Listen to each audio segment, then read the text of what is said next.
If you trace the supply chains for AI data centers, global shipping networks, and modern military hardware, the lines all converge on one small island of roughly 23 million people. News coverage often flattens Taiwan into a single dimension. It is usually portrayed as either a giant semiconductor factory or the inevitable site of a global military conflict. To understand why this specific flashpoint is so difficult to resolve, you have to look at how four distinct forces overlap. Taiwan is an unresolved history of civil war, a distinct democratic identity, a highly strategic geographic position, and an irreplaceable industrial infrastructure, all occupying the exact same space. You cannot forecast the global economy over the next 25 years without understanding how those four layers interact. They combine to create a vulnerability that the entire modern world relies on.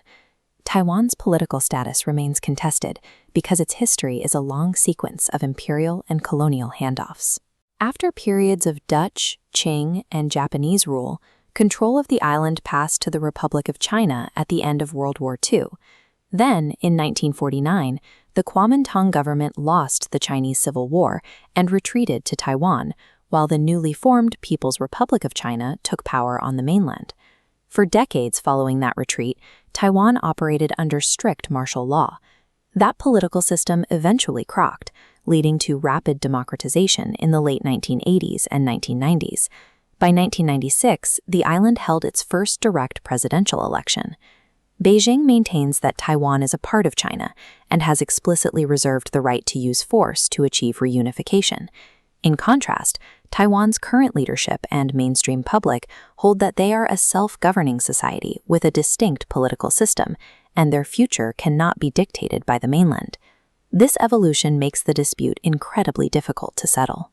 It is a question of political identity and self-determination for the 23 million people living there, meaning neither side has room for a simple territorial compromise.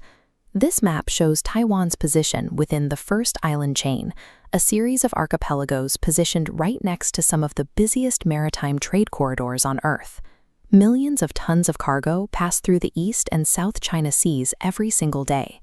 If Taiwan's status were changed by military force, the immediate effects would ripple outward across this map. Global shipping routes would halt, energy flows to Japan and South Korea would face severe disruption, and allied defense architectures across the entire Indo-Pacific would be compromised. On top of that geography sits an immense industrial footprint. Companies like TSMC pioneered the pure-play foundry model, meaning designers anywhere could invent the best logic chips, and Taiwan would manufacture them at scale. That manufacturing concentration has become an acute vulnerability during the AI boom. The advanced logic chips and specialized packaging systems required for modern artificial intelligence are clustered in Taiwanese cleanrooms. CoWoS, or chip-on-wafer-on-substrate, is a packaging technology that stacks chips closely together to increase processing speed and save space. The global build-out of AI infrastructure physically relies on these specific Taiwanese manufacturing lines.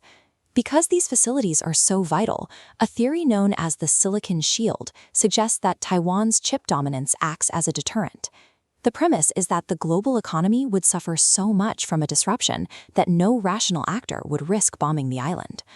But economic logic rarely overrides deep-seated nationalism or military ambition. Supply chain reliance raises the financial cost of conflict, but it does not erase the military planning or the persistent risk of a miscalculation. Semiconductors did not start this sovereignty dispute.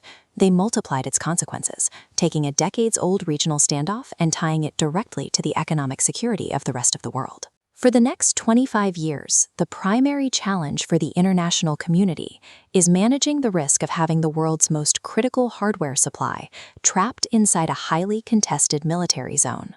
This diagram maps the four most discussed futures for Taiwan based on their probability and global impact. A negotiated thaw is highly improbable due to structural distrust and Taiwan's evolving political identity. An all-out invasion sits at the far edge of the impact scale. It is the catastrophic tail risk that militaries plan for, but it is not the baseline forecast. A more likely path sits here in the gray zone squeeze quadrant. Gray zone operations refer to coercive actions that stay below the threshold of an active war.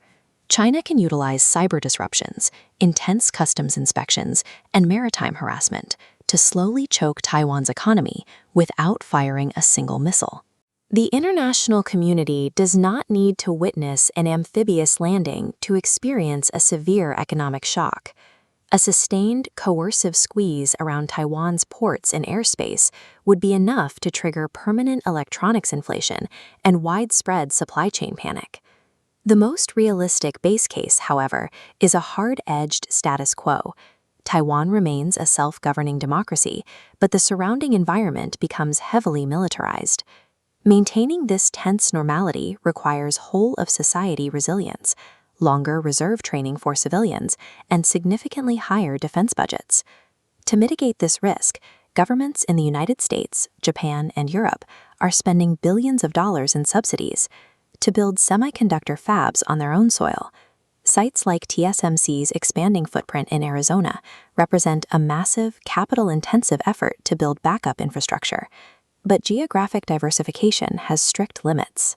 While overseas plants can secure supplies of older legacy chips, the absolute frontier of 2-nanometer and 3-nanometer logic node capacity continues to expand inside Taiwan. The island remains the center of gravity for the industry. There is no clean historical settlement on the horizon. The global economy has built its most critical hardware stack directly on top of an unresolved territorial dispute. Over the next 25 years, the primary geopolitical task will be the expensive, daily struggle to avoid a crisis while quietly preparing for one.